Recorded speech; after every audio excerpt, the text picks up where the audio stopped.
Rev it up and welcome to Cars Yeah, show number 1173. Failure is a down payment to success. This is Cars Yeah, where you'll enjoy interviews with inspiring automotive enthusiasts. Mark Green is here to provide you with a fuel injection of automotive inspiration. So get in, sit down, buckle up, and get ready for a wild ride here on Cars Yeah.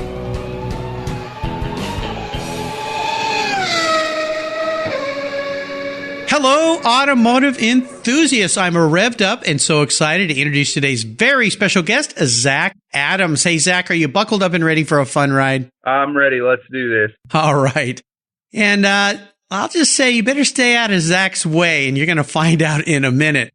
Zach Adams is from Orlando, Florida, and he's been racing monster trucks for 10 years. At the young age of 4, Zach was introduced to the sport by his father, Greg Adams, and he was hooked. Greg was a successful driver of the Eliminator Monster Truck, and when Zach turned 22, it was his turn at the wheel. His talents earned him the MTRA Rookie of the Year award in 2009, and today he pilots the Hy-Per-Lube Annihilator. All told, he's amassed 55 plus wins. Zach also builds custom truck components and parts with his CNC skills. His 2014 Ford Raptor is 10 feet tall, has a height of 12 feet 6 inches, and weighs 10,200 pounds. That's why I said, do not get in Zach's way. He'll just run right over you. Zach attributes his Ford success to Hy-Per-Lube Premium Lubricants, a supplement that was originally formulated way back in the 1950s by Harold Hilton. You'll find a wide variety of their additives at Hy-Per-Lube.com. So Zach, I've told our listeners just a little bit about you. Would you take a brief moment before I jump into the questions and share a little bit more about a very interesting career driving monster trucks and your passion for automobiles? You know, growing up around the sport was definitely different than most kids. You know, most people just, their dad's working 9 to 5 and come home and see him every day. You know, I lived where on the weekends my dad was gone. I got to see him shortly through the week. And then as I did through the week growing up as a kid, you know, he'd come home with a broken truck or blown motor and we'd be thrashing and fixing stuff. But there was nights I'd spend as a kid just laying on the couch in the shop, sleeping while they were putting the truck back together, waking up middle of the night, witnessing what was going on. And it kind of opened my eyes to the sport of any amount of racing that somebody would put in for dedication for something they love. You know, you got to put your whole heart and soul into it. Witnessing that as a kid, and then, you know, my passion growing up and vehicles and cars and dirt bikes, ATVs, go-karts, you know, every kid that wants those toys, it just grows into a bigger dream when you start getting into vehicles. You know, you get to the age of 14, 15, 16 years old and you get your license and you want to get out and drive, and you grow your passion from there to modify things or change things the way you want. And it's something that I find just that kind of calms me down. It's hard to explain.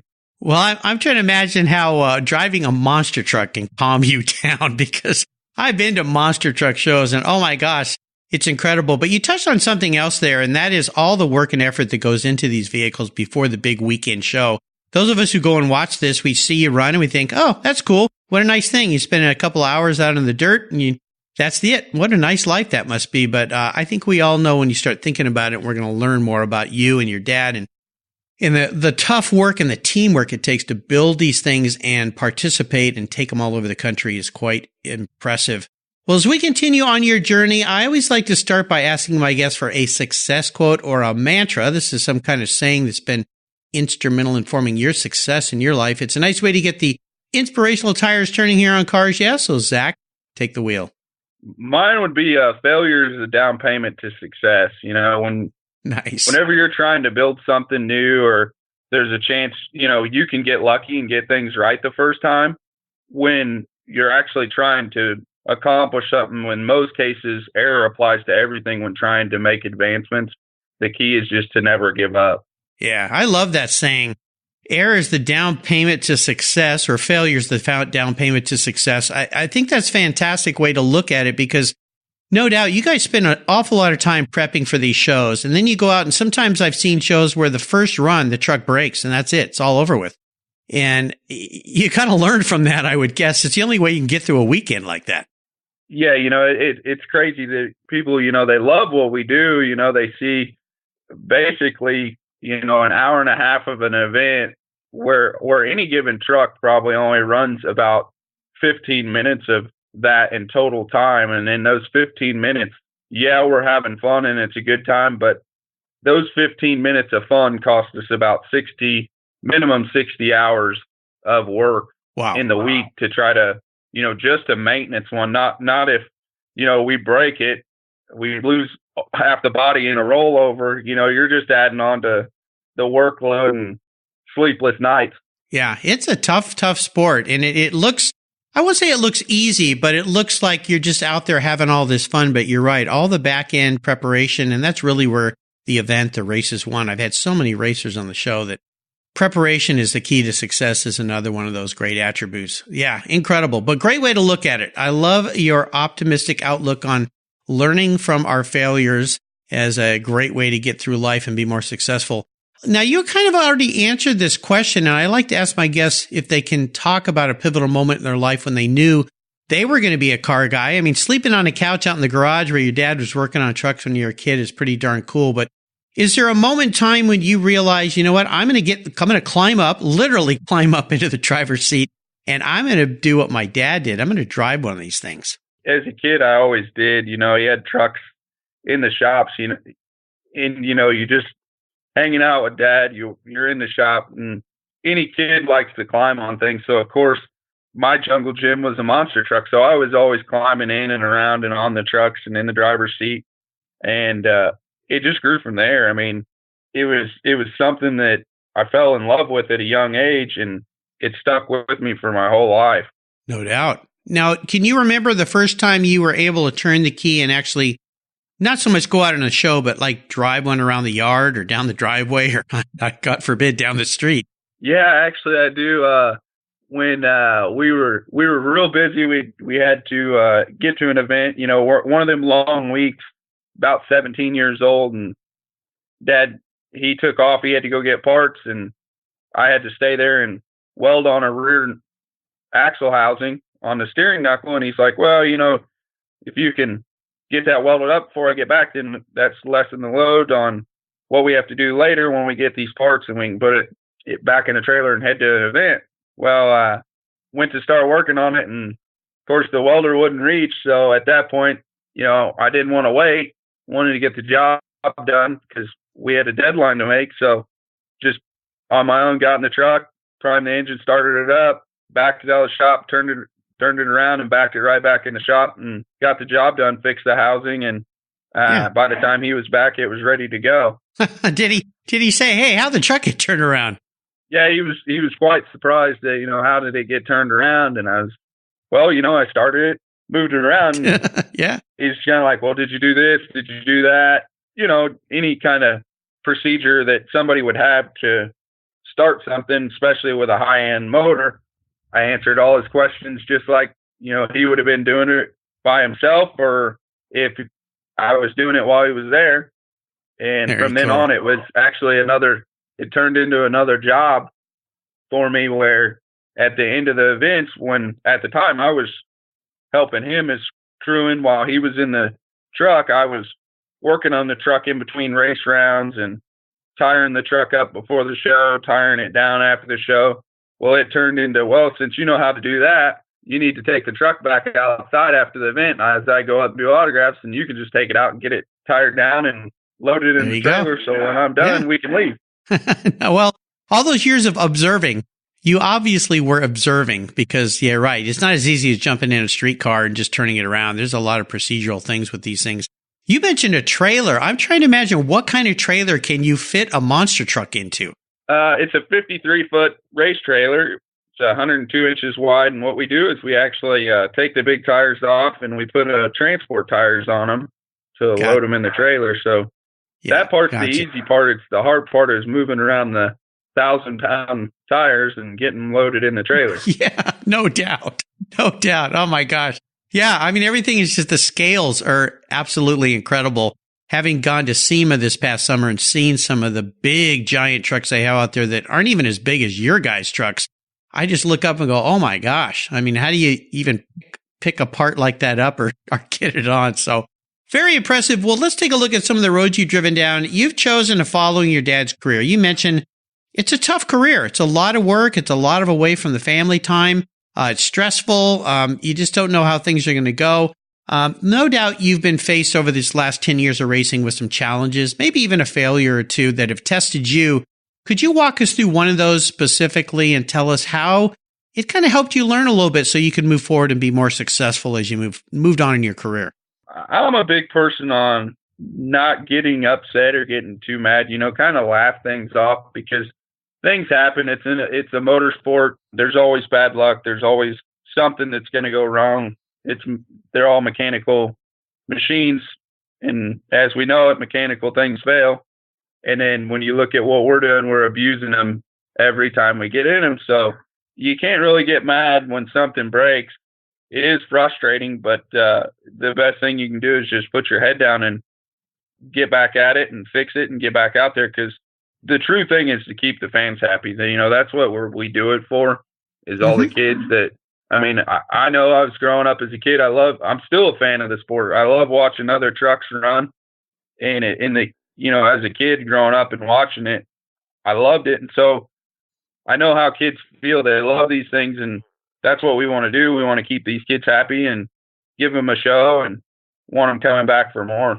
What's one of the hardest things when you're out there doing a show? Because as I watch these things, the first thing I think of is, oh my gosh, they're driving over cars, they're flying through the air, they're bouncing off of things. But my first thought is, how do you even see where you're going? Because you're so high up in the air. So maybe walk us through what's one of the most difficult things about doing an event like this in a truck like that. Is it visual, how you see it? Is it things go wrong, things tip you off? What's it like? There's a lot of things going on. We have to be conscious of our awareness on an arena floor.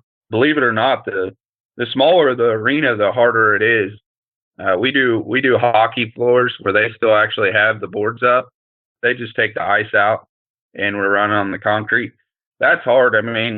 These things do turn pretty sharp being four-wheel steer, but on concrete, it's just like being on asphalt. And with as wide as the rubber we have, there's a driving finesse to get it to turn.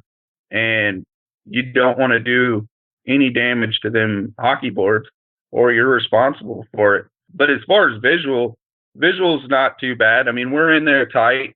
The only type of vision we have is our peripheral vision. So whatever we could see with our eyes or move to our eyes, that's what we can see. Our heads, with all the head and neck restraint technology with the past few years, as good as it's gotten, we can't move. We're in there so tight that all we can see is what our eyes can move to see. Like all our floor paneling and shielding is all out of Lexan, so we can see through the floorboard when we're in the throttle or flying through the air, and the windshield. That definitely helps our vision, but we can't see behind us. We're in so tight. Yeah. We don't know what's going on behind us. It's all about feel, what you know is behind you. No doubt. I think about monster trucks and some of the different things you guys do, and I'm not going to call them tricks because I think that trivializes them much too much because it looks very hard to me. What's the most difficult maneuver that you guys do that has the most risk involved? There's guys doing backflips and stuff now with them. That's more about throttle control. I think the hardest thing for me and the truck that I run now, the Hy-Per-Lube Annihilator, I run a locker front and rear. So to do a donut on asphalt is really, really hard for me because everything's in a bind when you're turning so sharp, and just to try to get it to break loose is a fight. But once it breaks loose, you can do one heck of a donut. It makes for a good donut. It's just getting it to break loose. And if you can't, usually you end up on your lid. Yeah, I've seen that too. I've seen some of those things. You talk about doing a donut. Most people think of going around a few times. Sometimes you look like a top. You're just spinning, just bzzz. It's incredible. Yeah, it's pretty much like you just drive a steak right through the middle of the truck, and the truck spins around that stake. Yeah, it's just absolutely crazy. Well, let's shift gears and talk about a big aha moment in your career. Now, you've been doing this for 10 plus years, so I'm not sure if I should call you veteran yet, but boy, you've been doing it for quite a while. Is there a highlight in your career where you kind of decided to take a new path and say, this is the path I'm going to go down? Maybe it had to do with a vehicle selection, or if there's different classes within the Monster Truck series.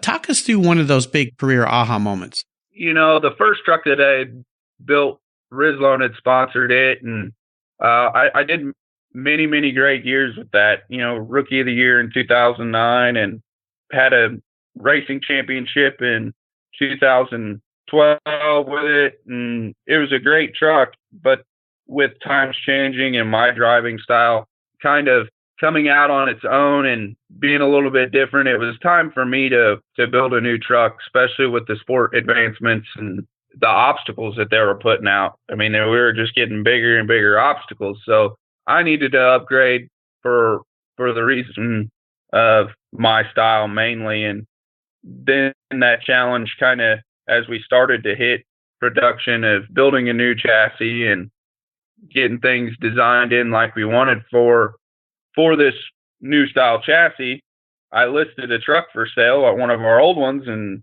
lo and behold, a good friend of mine out of Texas calls me 4 hours later after I listed it for sale, and it was sold. So, at the beginning of the year, I had booked 2 trucks for winter events, and now I was down to 1 truck. So this truck that I was working on had to be built, and we built it in 76 days from the time we laid the first tube to when it drove out under its own power.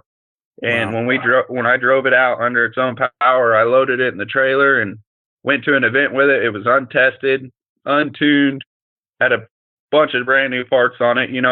Anytime somebody builds something as far as a race vehicle, you're going to have gremlins. You're going to have tweak on it and get through all the newness and get it dialed in. And we take it to the first event, and a lot of veteran drivers there, and end up pulling out a racing win with a brand new truck, and it stapled into my mind that we were doing a good thing. We were doing the right thing, and our program was on track to pick up a lot more wins. And, what we had learned over the years was definitely catching up, and everybody else was seeing it. Very cool. Congratulations for that. Well, this next question is kind of similar in a way, but maybe we go a little further back and talk about your first really special vehicle or truck, that first vehicle that you got that really had a special meaning to you. Yeah, I'd probably say it was my 98 Jeep Cherokee. It's nothing that was an awesome vehicle. Everybody as a 16-year-old wanted the coolest vehicle they could get, but mine was just a 98 Cherokee. You can, your first vehicle, once you get rid of it, you'll probably never get it back. But it was what really got the ball rolling on learning mechanics and modifying vehicles to another level. It was the first vehicle that I had ever put a lift kit on, put bigger tires on, upgraded the stereo system, put lights on it. So that vehicle got everything rolling, and it snowballed from there. Yeah, yes, indeed it did. How about seller's remorse? Is there a vehicle you've had that you've sold that you really wish you had back?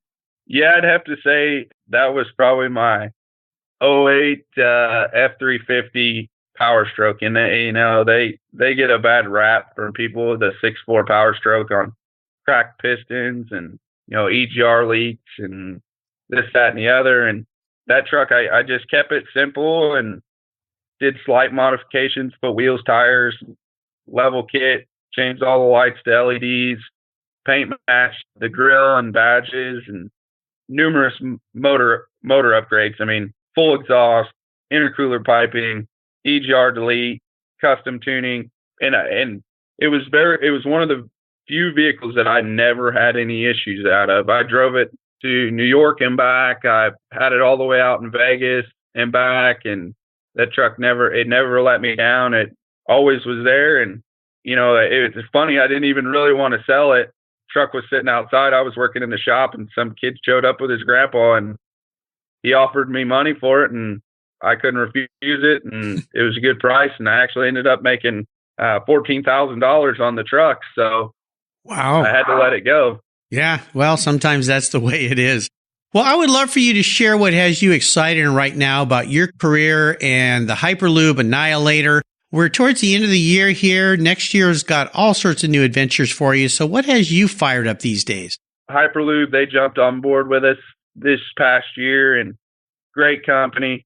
Like you said, been around since the 50s, make great products. They've been in the shipping industry since the beginning, out west, and their oil supplement product we've been using it in our gearboxes for the transfer cases and our rear ends. And we watch guys that just grenade rear ends week in and week out, and here we are not having any problems. We haven't had problems in years with the stuff that we use from Hy-Per-Lube and Rizlone, and we love them for that. It's something that we don't have to worry about with their products. It's never in the back of our mind that we're going to have a problem. We love that. And now, we're working on a couple of custom projects that we got going in the shop. We finished a Bronco a couple of years ago and been showing it, and now we're working on a 73 F600. We built a custom air ride frame, body dropped it. We're using a twin turbo Cummins, 12 valve Cummins in it, and we actually got a adapter to bolt one of our C6 race trannies that we use in the monster truck behind it. So it shouldn't have a problem with that. And with the customization that we're using on this truck, actually going to use it to take it to shows and drive it to local shows and have a ball with it, where the monster trucks, we can't really, like I said earlier, we only get 15 minutes of fun with it in a night, where this one we could take it on a 4-hour trip if we wanted to, and kind of enjoy ourselves a little bit more on that side of the aspect with what we do. So it'll be a great challenge, and we're ready to see it done and actually have some fun and see more people at shows that we go to and relax a little bit on that end. Sounds like a cool plan. Do you have a busy season next year planned? Yeah, we're definitely gonna hit up some more car shows. We've done a couple in the past in the winter when it's hard on our trucks to get them out in the winter. We run a 50 weight oil, plus having the Hy-Per-Lube oil supplement in our engine. The oil in 30-degree weather and under, it just gets like molasses. So there's a lot of prep to heat the engines up before we even fire them up. And then same thing with using it and using the products in our transfer case and our rear ends. It's so thick, it just hardly wants to move, and it's actually harder on things. So we got to warm stuff up, where we like going to do a couple car shows right in the beginning of winter, from January to February, as the temperatures are still below freezing. We'll do that, and it's great because kids they can actually get up, touch the truck, see the mechanics of the truck, and we can get a younger generation enthused about an automotive industry or an automotive world that they probably wouldn't have got elsewhere. So it definitely helps on that end. And then once the temperatures come back up, we'll start doing some spring and summer and some fall shows again. And we have a busy season planned, just like we did last year this year, and we'll travel to East Coast to stay in the Midwest, to the South, to out West, wherever we need to go, and just try to put on a good show for everybody. Absolutely. And I remind our listeners, if you want to learn more about Hy-Per-Lube, just go to Hy-Per-Lube, Hyperlube.com, about the products that Zach has shared with us today. Okay, Zach, if you woke up tomorrow in the garage and you were manifested into a car or a truck, you literally turned into a car or a truck, what would you be and why? I'd have to say it'd probably be a desert chase truck. It's cool. It's one of those things that it kind of describes me. I'm fully capable as a race truck to run the race, but just like it, I have the ability and the tools to fix everything. When I go to a show, I'm usually a one-man show, and it's crazy because people come up to me that have crew members that are fans that come up and say, "Well, where's all your guys?" And I'm like, "Well, I'm by myself. I'm the driver, the crew chief, the mechanic, the semi-truck driver, everything. I do it all by myself." And Wow. it just amazes them, because here they look at one guy and, everything you see on TV as far as NASCAR or NHRA, they got a whole crew of people, and, they're down to rounds where in between rounds they got 60 minutes, where in between rounds I got 2 minutes to come up with a solution. So they understand that, and it just amazes them that one guy can do that. But it's actually just normal for me. I've been around it so long that I wouldn't have it any other way. I wouldn't say I'm hard to work with. I'm just hard to adapt with. It's hard for somebody, and a lot of guys can relate. It's hard for somebody to jump onto your routine. Sure. Yeah. Well, very impressive. Very impressive. I didn't realize that. So kudos to you for what you pull off here. Well, Zach, up next is the last lap. But before we put the pedal to the metal, let's say thank you to today's Cars Yeah sponsors. Everyone who knows me knows I'm really picky when it comes to my cars and keeping them looking new. I'm a huge fan of Covercraft floor mats. I've protected my vehicle with their products for decades. Want to keep your vehicle's interior looking new? It's easy with Covercraft floor mats. They will protect your vehicle's factory carpets from daily abuse, weather, pets, children, weekend adventures, and those everyday spills. It's a fast, easy, and stylish way to keep your vehicle looking new. Covercraft floor mats come in a wide variety of styles, materials, and configurations, all designed for maximum protection. In addition to Premier Plush and Berber custom floor mats, you'll also find cargo liners, canine cargo area liners, dash covers, and sunscreens. Enhance your vehicle's looks while protecting the factory finishes with easy-to-install and easy-to-clean floor mats. Covercraft is the right choice. Learn more today at covercraft.com and tell them Mark at Cars Yeah sent you. That's covercraft.com. What's every automotive enthusiast's dream? To design and build that perfect garage. My friends at Metron Garage are a group of creative talents who've combined their passion for cars with their careers in architecture. Their service includes unique garage design and state-of-the-art fabrication. They will create the coolest custom garage for you and your vehicles. Metron Garage's system features fully engineered commercial-grade material and structural framing that's stronger than traditional construction. Their designs are pre-engineered to meet your building codes for fast, bolt-together construction. With over 25 years of experience, you'll see a 3D rendering to visualize your custom garage, and the final structure will fulfill all your storage needs. Contact Metron Garage today and begin realizing your dream garage. Go to metrongarage.com. That's metrongarage.com. Garage is built for discerning enthusiasts. Where it's not just a garage, it's where your dream garage comes true. All right, Zach, we're back, and we're entering the last lap. In your case, the last part of the arena, the lap of the arena. I'm going to fire off a series of questions and ask you to give our listeners some very quick blips of the throttle answers. So here we go. What's the best automotive advice you've ever received? That busted knuckles will fade and the memories will carry on forever. Very nice. I like that. Would you share one of your personal habits you believe has contributed to your many successes over the years of racing? Probably just to strive for better improvements on everything. There's always more ways than one to do things.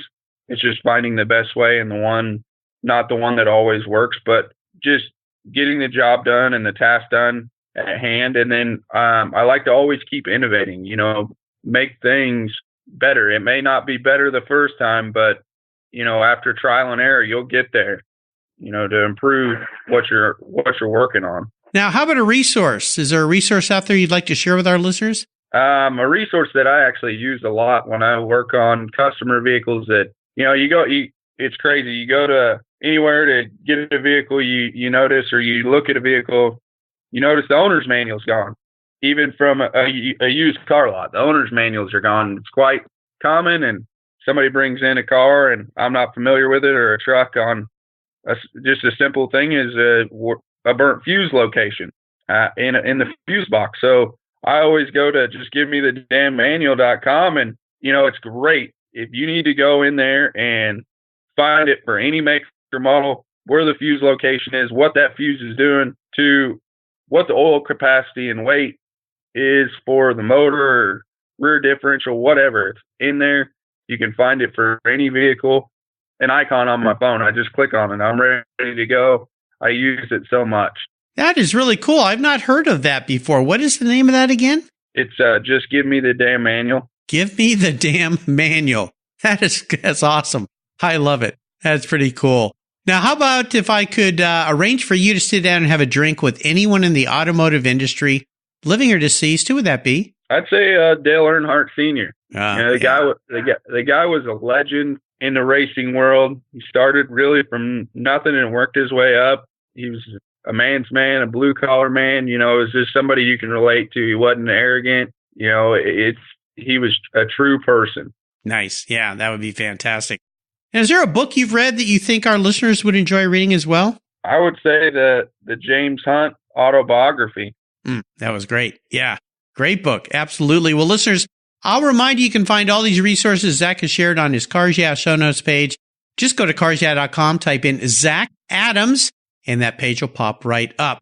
All right, Zach, this is where it gets a little fun. As if we've not been having fun all along here. I call this last question the checkered flag, and it can be a bit of a doozy. If I could buy you one cool collector car or truck to park in your garage, something fun to enjoy, and money's no object here because I'm going to buy you whatever you'd like, but there's a couple rules. You got to keep it. You can't sell it to buy a bunch of other truck parts with. I want you to drive it and enjoy it, so it needs to be something you can take out on the road and have some fun with. But you have to drive it. It can't just sit in the back of your garage. What can I buy you? I would say it'd be a 1932 Ford Roadster, and it'd have to be in jet black. Nice.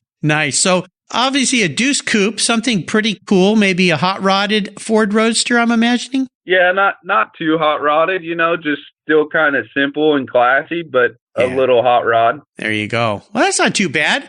You haven't beat me up too much with my wallet today, so I think I can go out and find you something pretty cool in jet black.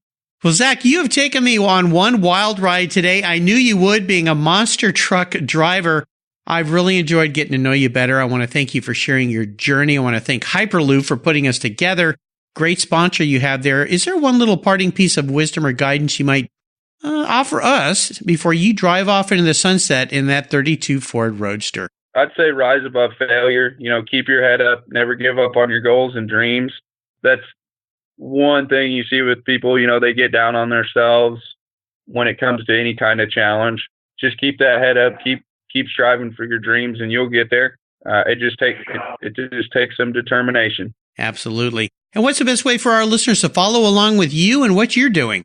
You can find me on Facebook at Zach Adams Defender Monster Truck, or Instagram with Rizlone_Defender, or at Hy-Per-Lube.com with any up-to-date news on their Facebook, as well as Rizlone and Bars Leaks Facebook. We'll be on there. They're always plugging us in and showing what we're doing, up-to-date things, and new and improved products will be on there, and keeps everybody, with the times changing, all the new vehicles, it keeps everyone up to date with all the stuff.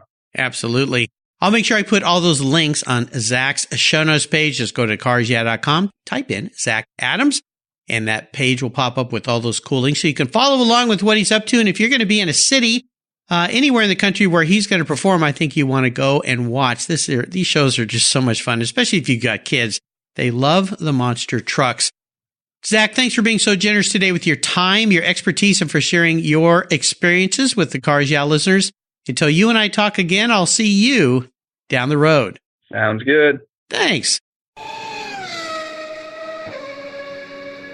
You take care of your cars, but who takes care of your investments? Tune-ups aren't just for engines. Updating your financial plan is important too. Your GPS may take you from A to B, but it won't help you on the road to financial freedom. For that, you need a good co-pilot and a very trusted advisor. Chris Kimball, CFP, is just the man for the job. He'll guide you down that road without driving you crazy. For over 25 years, Chris has helped people just like you and me with their financial planning and investments. With a master's degree in financial services, he is eminently qualified, and he's a car guy too. Learn more at chrisvkimball.com or call 866-ON-A-PLAN. Securities through Money Concepts Capital Corp., member FINRA SIPC. CK Financial Services is not affiliated with Money Concepts Capital Corp. Thank you so much for joining us on today's ride here at Cars Yeah. Drive on over to carsyeah.com to find show notes and inspiring automotive fun. Download your free copy of Filler Up, a fun book filled with gorgeous photographs of fuel filler fun, including quotes from more inspiring automotive enthusiasts. Download your copy today, and we'll see you next time on Cars Yeah.